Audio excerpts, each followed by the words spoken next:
Hi guys, my family and I explored Shanghai and we recorded every moment of the journey. So if you're planning a trip to Shanghai or you're simply curious about China, I believe that this video will be very helpful. We stayed at the Madison, a 4-star hotel over in Qingpu district. My son was quite fascinated with the robot. They say hello, Oma. Look, say I see fish. The hotel room was quite nice, but I must say that I expected a little more, especially for that price. For example, there was no minibar and the food menus had limited Western options. But the children seemed to enjoy the soft hotel bedding though. We ordered room service and to my surprise, it was delivered by a robot.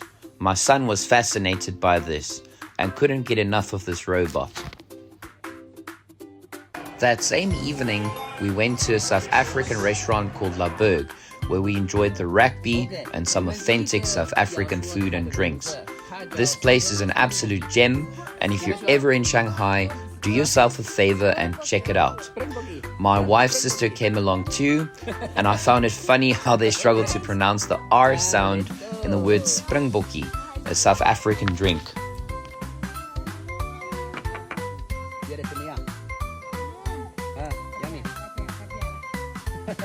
We headed over to Disneyland the next day. It was an extremely hot day and the queue seemed to be endless. I must say that I had mixed feelings about the place. The children seemed to enjoy it, but I felt like the queues were simply too long, it was too hot, and there were not enough refreshment stations along the way. And there were also not enough shaded areas. So if you travel with little children, it is extremely inconvenient.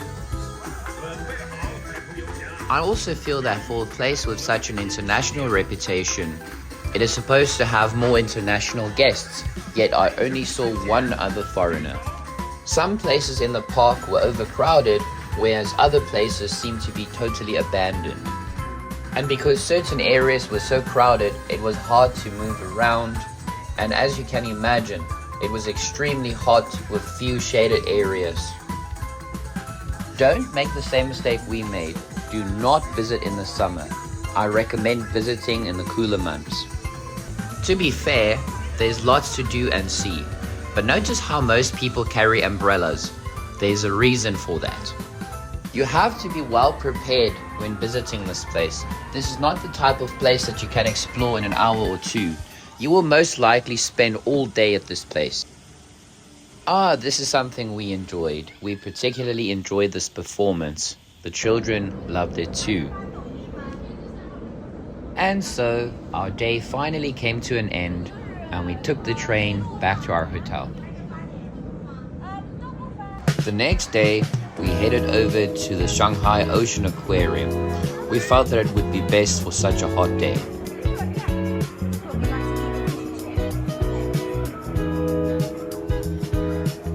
Now this is a place I would definitely recommend as it's indoors and family friendly. This time around, not only the kids enjoyed themselves, but Mummy and I also quite enjoyed it, as there were lots of interesting things to see and do. Not necessarily the most interesting place you could possibly visit in Shanghai, but it's definitely one of the better family-friendly options. This was a new experience, my first time in an underwater aquarium. I found the fish swimming overhead quite beautiful and interesting. As it was still quite early and we didn't want to go back to the hotel, we decided to visit the Yu Garden, a place very popular among foreign tourists. On our way, we got involved in an altercation with a rude taxi driver. Luckily, things didn't escalate. Beautiful ancient architecture indeed, taking you right back to the Ming Dynasty.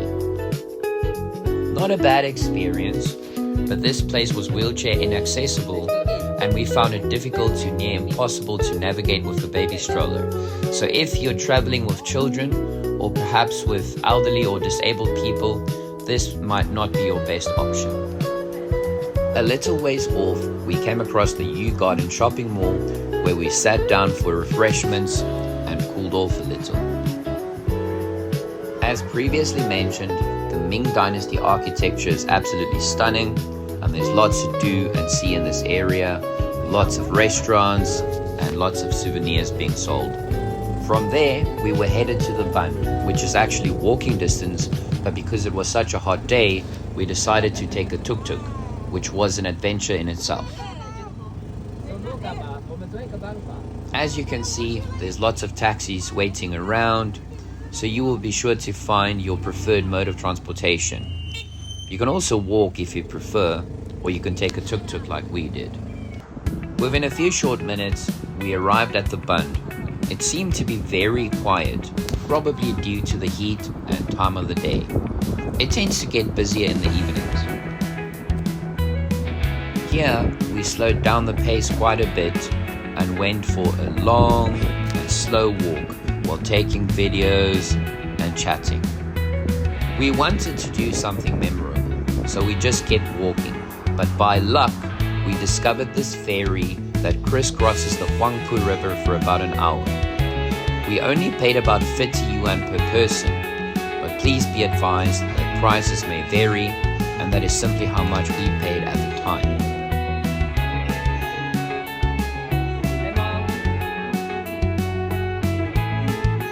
Now this was another new experience, enjoying the beautiful view and good company. They also sell food and beverages aboard, but I found that the alcohol beverages were quite limited. They said it's due to stricter policies. I can only imagine what must have transpired in the past to instigate these changes. We explored the upper deck too.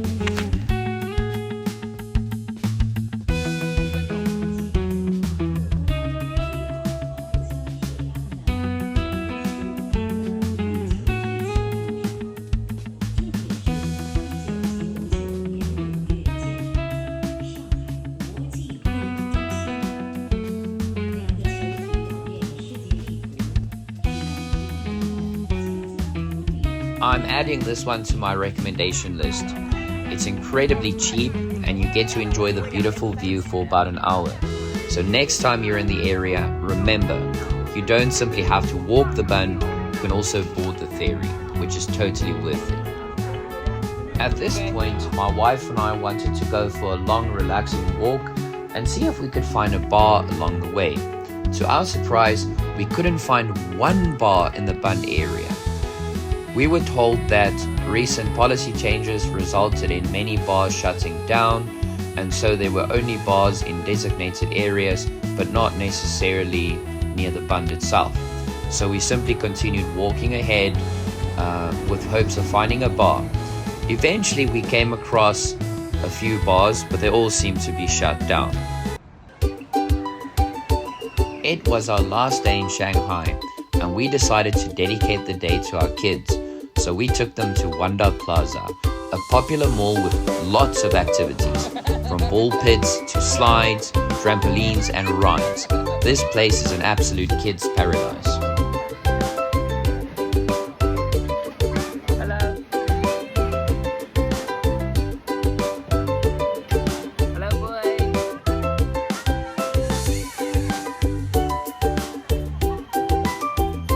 For some reason, my son is obsessed with Tesla, and he was delighted to sit in one. We weren't ready to go home just yet, as it was still early in the day, so we came up with the idea to go to KTV in the same mall. It's the perfect place to sing and enjoy some drinks during the day. It's also family friendly, and kids are allowed to enter.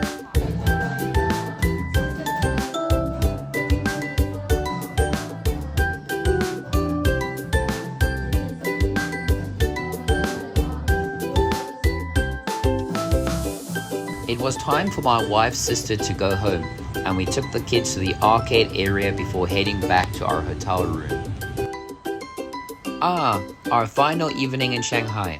We decided to make it a memorable one by enjoying some good food and cocktails at a famous restaurant called Blue Frog. Never mind the name, there are definitely no frogs on the menu. Incredible food and drinks. On the pricey side, but definitely worth it.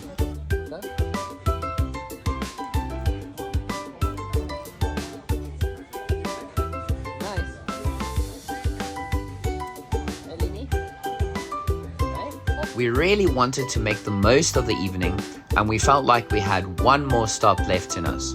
So we explored the area, wandered into some toy stores, enjoyed the beautiful scenery, and found many interesting things.